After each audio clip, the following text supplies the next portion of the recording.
Well, may I call things to order, please? Thank you very much for coming to this conference. My name is Tim Montgomerie from The Times, and I'd like to begin by thanking very much our host, David Campbell-Bannerman, for putting this conference together.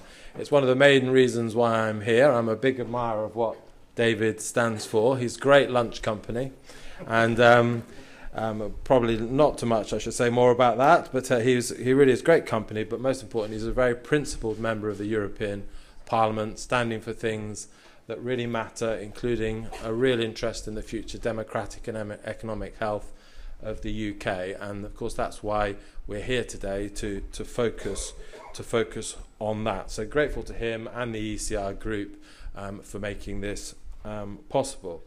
Another reason why I'm here today is that I'm a Bennite.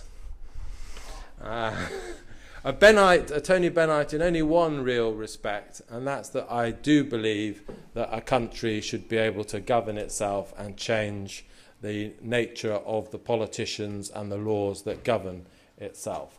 And in that way, I'm not much of a pragmatist on the European debate. I would vote to leave the European Union if there was a referendum, almost regardless of the circumstances.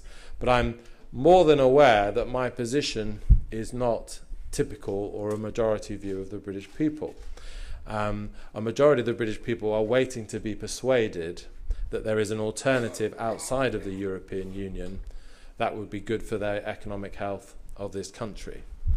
And I think that's really one of the important things about this conference is exploring alternatives to the European Union, whether Britain could be in a different kind of relationship with the European Union that would be economically sustainable and would lead to prosperity.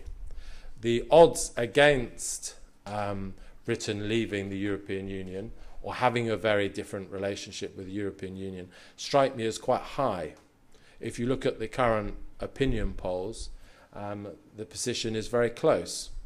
There's narrow, slender leads in some opinion polls for leaving the EU, very slender opinion poll leads for staying in the EU, conducted by some other opinion pollsters. But I think we have to be aware that that is before business have campaigned very strongly, which is what they are largely likely to do, in favour of something more akin to the status quo. It's before some kind of renegotiation, however cosmetic, however small, is offered to the British people, and it was presented as a change. And it's before Scottish referendum accepted. What normally happens in British referenda is of some sort of swing towards the status quo. So unless there is a real portrayal of a different kind of future for Britain, which the British people can believe in, I think the chances of a very different relationship, or indeed leaving, are quite small. So this is an important conference, David, and I think it's very good that you've put it together. Now, I'll be chairing the conference, I think, for most of the afternoon, if not all of the afternoon, and at times I will be on my mobile phone, and you may think I'm distracted, checking some football or cricket scores. It's possible that I might be doing that.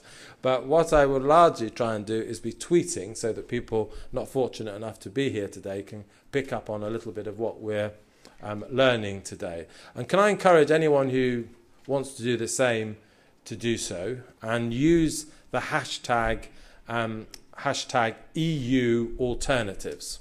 And then anything you say in response to anything a speaker shares will be picked up by other people in the room, and we can have a Twitter fall of all of the observations of the people in this room. So that's hashtag EU alternatives. And I think we're going to try and have question and answer sessions according to the timetable in set periods rather than after each speaker. I might moderate that, change that if any speaker finishes particularly early, but that is plan A.